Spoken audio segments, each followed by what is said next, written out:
ಗೂಡು ಕಟ್ಟುವ ಹದ್ದು. ಜೇಶಾಮ್ ಜಬದೊರೆ. ಅಧ್ಯಾಯ 4. ಹದ್ದು ಬಹಳ ಪ್ರೀತಿಯುಳ್ಳ ಒಂದು ಪಕ್ಷಿ. ತನ್ನ ಮರಿಗಳ ಮೇಲೆ ಅವುಗಳಿಗೆ ಎಲ್ಲಿಲ್ಲದ ಅಕ್ಕರೆ.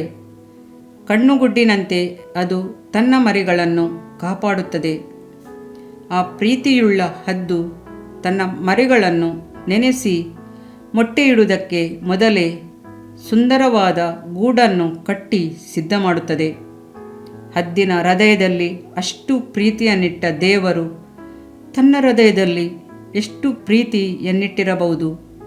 ಮನುಷ್ಯನನ್ನು ಸೃಷ್ಟಿಸುವ ಮೊದಲೇ ಈ ಮನುಷ್ಯನಿಗಾಗಿ ಇಡೀ ಲೋಕವನ್ನು ಎಷ್ಟು ಅಂದವಾಗಿ ಆತನು ಯೋಚಿಸಿ ಸೃಷ್ಟಿಸಿದನಲ್ಲವೇ.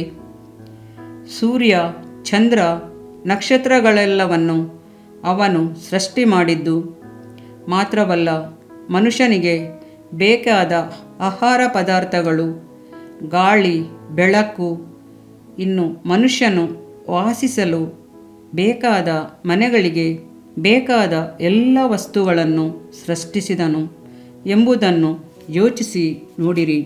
ಭೂಮಿಯಲ್ಲಿ ನಮಗಾಗಿ ಎಲ್ಲವನ್ನು ಮಾಡಿ ಮುಗಿಸಿದವನು ನಿತ್ಯದಲ್ಲಿಯೂ ನಮಗಾಗಿ ವಾಸಸ್ಥಳವನ್ನು ಸಿದ್ಧ ಮಾಡುವೆನು ಎಂದು ಹೇಳಿ ಹೋಗಿದ್ದಾನೆ. ಆತನು ಬಹಳ ಪ್ರೀತಿಯುಳ್ಳವನು. 1000 ನಾಲಿಗೆಗಳಿದ್ದರೂ ಆತನು ನಮಗಾಗಿ ಮಾಡುವ ಮಹಿಮೆಯಾದ ಕಾರ್ಯಗಳನ್ನು ವರ್ಣಿಸಲು ಸಾಧ್ಯವಾಗದು, ಸ್ತುತಿಸಲು ಸಾಧ್ಯವಾಗದು. ಗೂಡು ಕಟ್ಟುವುದರಲ್ಲಿ ಹದ್ದು ಬಹಳ ವಿಶೇಷವಾದುದು. ಅದು ಅರ್ಧಂಬರ್ಧವಾಗಿ ಗೂಡು ಕಟ್ಟುವುದಿಲ್ಲ, ಅದು ಸಂಪೂರ್ಣವಾಗಿ ಗೂಡು ಕಟ್ಟುತ್ತದೆ. ಒಂದು ತಮಾಷೆಯಾದ ಕಥೆಯುಂಟು. ಒಂದು ಸಾರಿ ಒಂದು ಹದ್ದು ಬೇರೆ ಎಲ್ಲ ಪಕ್ಷಿಗಳನ್ನು ಕರೆದು ಗೂಡು ಕಟ್ಟುವುದು ಹೇಗೆ ಎಂದು ಹೇಳಿಕೊಡಲು ಆರಂಭಿಸಿತಂತೆ. ಮೊದಲು ಅದಕ್ಕಾಗಿಯೇ ಒಂದು ದೊಡ್ಡ ಮರವನ್ನು ಆರಿಸಿಕೊಂಡು ಅನುಕೂಲವಾದ ಕೊಂಬೆಗಳ ಮಧ್ಯದಲ್ಲಿ ಕೆಲವು ಕಡ್ಡಿಗಳನ್ನು ತಂದು ಜೋಡಿಸಲು ಪ್ರಾರಂಭಿಸಿತು. ಗಟ್ಟಿಯಾದ ಮುಳ್ಳುಗಳಿಂದ ಕೂಡಿದ ಕಡ್ಡಿಗಳಿಂದ ಗೂಡನ್ನು ಜೋಡಿಸಿತು.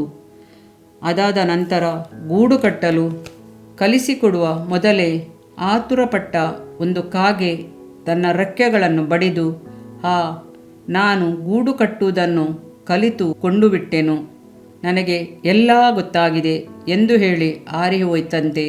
ಅದು ಬರೀ ಕಡ್ಡಿಗಳಿಂದಲೇ ಗೂಡು ಕಟ್ಟಿ ಮುಗಿಸಿತು. ಹದ್ದು ತಿರುಗಿ ಗೂಡು ಕಟ್ಟುವುದು ಹೇಗೆಂದು ಬೇರೆ ಪಕ್ಷಿಗಳಿಗೆ ಹೇಳಿಕೊಡಲು ಆರಂಭಿಸಿತು. ಕಡ್ಡಿಗಳಿಂದ ಕಟ್ಟಲ್ಪಟ್ಟ ಆ ಗೂಡಿನಲ್ಲಿ ಸ್ವಲ್ಪ ಹುಲ್ಲನ್ನು ಹಾಕಬೇಕು. ಆ ಹುಲ್ಲು ಮರಿಗಳಿಗೆ ಶಾಖವನ್ನು ಕೊಡುತ್ತದೆ ಎಂದು ಹೇಳಿಕೊಟ್ಟಿತು. ಅದನ್ನು ನೋಡಿದ ಮೈನಾ ತಕ್ಷಣವೇ ಹಾರಿತು.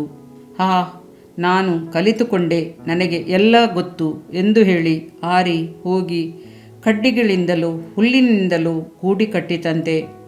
ಹದ್ದು ಇನ್ನೂ ಮುಂದುವರಿಸುತ್ತಾ ಪಾಠವನ್ನು ಕಲಿಸುತ್ತಲೇ ಇತ್ತು.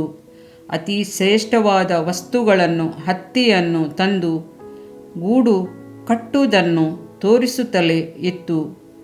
ಗೂಡು ಕಟ್ಟುವುದನ್ನು ತೋರಿಸಿ ಕೊಡುತ್ತಿರುವಾಗಲೇ ಅದನ್ನು ಸಂಪೂರ್ಣವಾಗಿ ಕಲಿತುಕೊಳ್ಳುವ ತಾಳ್ಮೆಯಿಲ್ಲದ ಒಂದೊಂದು ಪಕ್ಷಿಗಳು ಅರ್ಧಕ್ಕೆ ಎದ್ದು ಕಲಿತುಕೊಂಡೆ ಎಂದು ಹೇಳಿ ಹಾರಿ ಹೋಗುತ್ತಿರುವುದನ್ನು ನೋಡಿ ಹದ್ದಿಗೆ ಬಹಳ ದುಃಖವಾಯಿತಂತೆ. ಮನುಷ್ಯರು ಹೀಗೆಯೇ. ಇವರೆಲ್ಲ ಕರ್ತನ ಪಾದದಲ್ಲಿ ಕುಳಿತು ಸಂಪೂರ್ಣವಾಗಿ ಸತ್ಯವೇದವನ್ನು ಓದಿ ತಿಳಿದುಕೊಳ್ಳದೆ ಯಾವುದೋ ಒಂದು ವಚನವನ್ನು ಓದಿ ಓಡಿಬಿಡುತ್ತಾರೇನೋ ಎಂದುಕೊಂಡಿದ್ದಂತೆ. ಈಗಲೂ ಅನೇಕ ಸಭೆಗಳಲ್ಲಿ ಹೀಗೆಯೇ ನಡೆಯುತ್ತದೆ. ಸತ್ಯವೇದದಲ್ಲಿರುವ ಎಲ್ಲ ಸತ್ಯವನ್ನು ಕಲಿತುಕೊಳ್ಳಲು ಅವರಿಗೆ ತಾಳ್ಮೆಯಿರುವುದಿಲ್ಲ. ಕೆಲವರು ತಮ್ಮ ಇಡೀ ಜೀವಿತ ಕಾಲವೆಲ್ಲ ಒಂದೇ ಒಂದು ವಾಕ್ಯವನ್ನು ಹಿಡಿದು ಅದನ್ನೇ ತಿರುಗಿ ಬೋಧಿಸಿ ತಮ್ಮ ಜೀವವನ್ನು ಬಿಟ್ಟುಬಿಡುತ್ತಾರೆ. ಬೇರೆ ಶ್ರೇಷ್ಠವಾದ ಉನ್ನತವಾದ ಕಾರ್ಯಗಳ ಬಗ್ಗೆ ತಿಳಿಸುವುದನ್ನಾಗಲಿ ತಿಳಿದುಕೊಳ್ಳುವುದನ್ನಾಗಲಿ ಅವರಿಗೆ ಸಮಯವಿರುವುದಿಲ್ಲ. ಕರ್ತನು ಪೂರ್ಣವಾದ ಸುವಾರ್ತೆಯನ್ನು ಸಾರಿದಾಗ ಅನೇಕರು ಅದಕ್ಕೆ ಕಿವಿಗೊಡದೆ ಹಾಗೆಯೇ ಹೋಗಿ ಬಿಡುತ್ತಾರೆ. ನಾನು ರಕ್ಷಣೆ ಹೊಂದಿದ್ದೇನೆ, ದೇವರ ಕಡೆಗೆ ತಿರುಗಿಕೊಂಡಿದ್ದೇನೆ, ನೀವು ಕೂಡ ದೇವರ ಕಡೆಗೆ ತಿರುಗಿಕೊಳ್ಳಿರಿ, ರಕ್ಷಣೆ ಹೊಂದಿರಿ ಎಂದಷ್ಟೇ ಹೇಳುತ್ತಾ ತಮ್ಮ ಜೀವಿತ ಕಾಲವನ್ನು ಕಳೆದು ಬಿಡುತ್ತಾರೆ.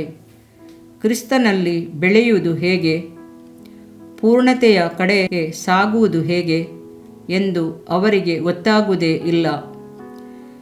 ಕೆಲವರು ರಕ್ಷಣೆ ಹೊಂದಿದ ನಂತರ ಮುಳುಗಿ ದೀಕ್ಷಾಸ್ನಾನ ತೆಗೆದುಕೊಂಡ ತಕ್ಷಣ ಅದನ್ನು ತೆಗೆದುಕೊಳ್ಳದೆ ಇರುವವರನ್ನು ಕಡೆಗಣಿಸಿ ಅವರ ಮೇಲೆ ತಪ್ಪು ಹೊರಿಸಿ ಅವರನ್ನು ಕೀಳರವರಾಗಿ ಕಂಡು ತಮ್ಮನ್ನು ತಾವು ಹೆಚ್ಚಿಸಿಕೊಂಡು ತಾವೇ ದೊಡ್ಡ ಪರಿಶುದ್ಧ ಜನರು ಎಂದು ಭಾವಿಸಿಕೊಳ್ಳುತ್ತಾರೆ.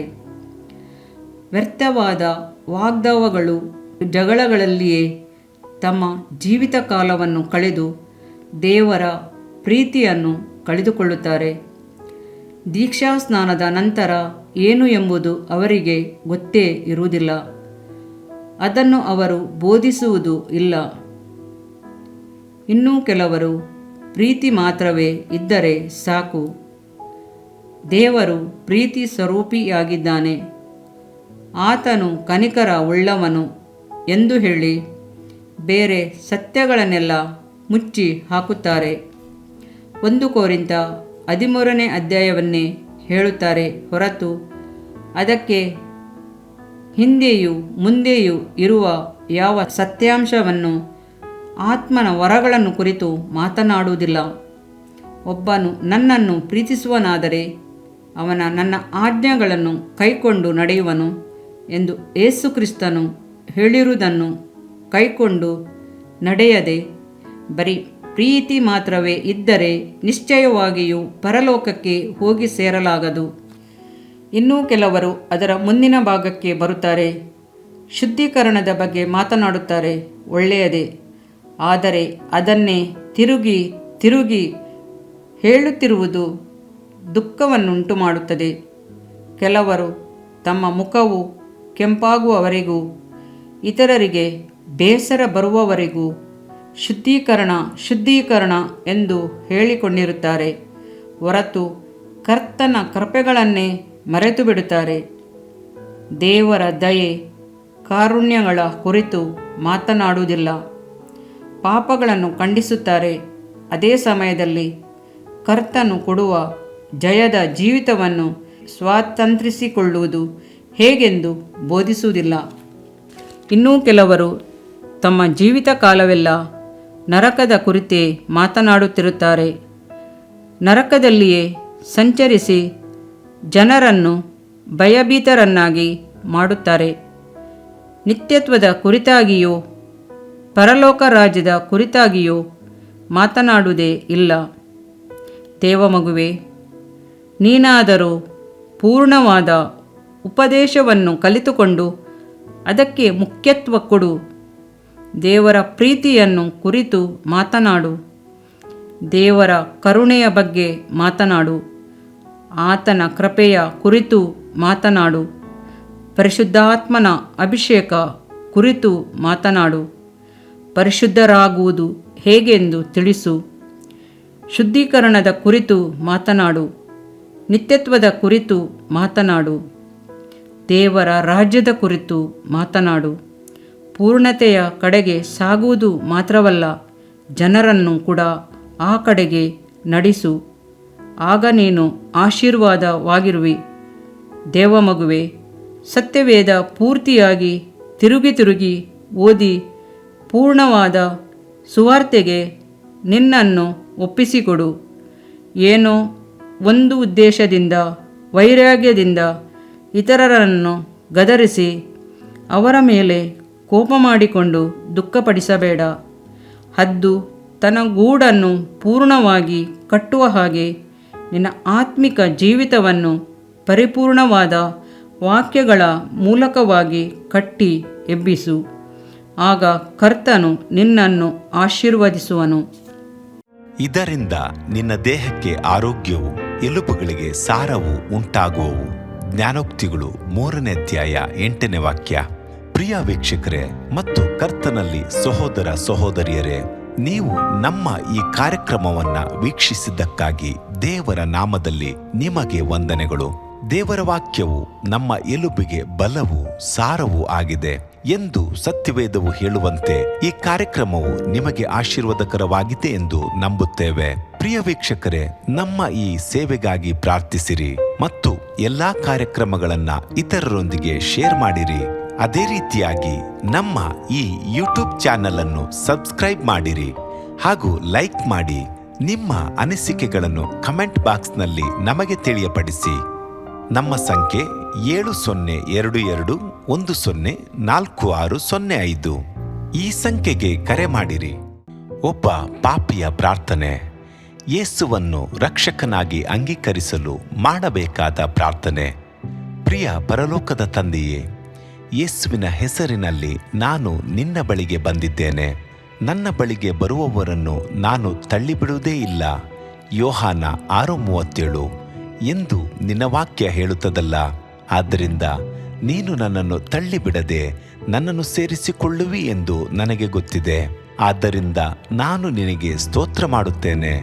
ನೀನು ನಿನ್ನ ವಾಕ್ಯದಲ್ಲಿ ನೀನು ಯೇಸುವನ್ನೇ ಕರ್ತನೆಂದು ಬಾಯಿಂದ ಅರಿಕೆ ಮಾಡಿಕೊಂಡು ದೇವರು ಆತನನ್ನು ಸತ್ತವರೊಳಗಿಂದ ಎಬ್ಬಿಸಿದನೆಂದು ಹೃದಯದಿಂದ ನಂಬಿದರೆ ನಿನಗೆ ರಕ್ಷಣೆಯಾಗುವುದು ಎಂತಲೂ ಕರ್ತನ ನಾಮವನ್ನ ಹೇಳಿಕೊಳ್ಳುವವರೆಲ್ಲರಿಗೆ ರಕ್ಷಣೆಯಾಗುವುದೆಂತಲೂ ಬರೆದಿದೆ. ರೋಮ 10:9-13ನೇ ವಾಕ್ಯ. ಯೇಸು ಕ್ರಿಸ್ತನು ದೇವಕುಮಾರನೆಂದು ನನ್ನ ಹೃದಯದಲ್ಲಿ ನಂಬುತ್ತೇನೆ.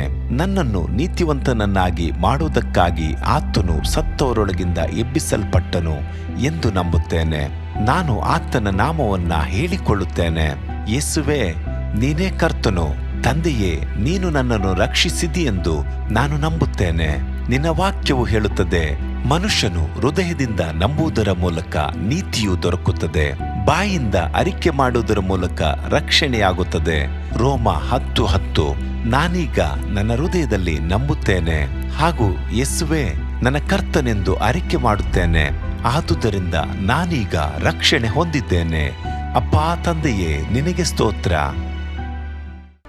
ಲೂಕನು ಬರೆದ ಸುವಾರ್ತೆ 11ನೇ ಅಧ್ಯಾಯದಲ್ಲಿ ಬರೆದಿರುವಂತೆ, ನಿಮ್ಮಲ್ಲಿ ತಂದೆಯಾದವನು ಮೀನನ್ನು ಕೇಳುವ ಮಗನಿಗೆ ಮೀನು ಕೊಡದೆ ಹಾವನ್ನು ಕೊಡುವನೆ? ಅಥವಾ ತತ್ತಿಯನ್ನು ಕೇಳಿದರೆ ಚೇಳನ್ನು ಕೊಡುವನೆ?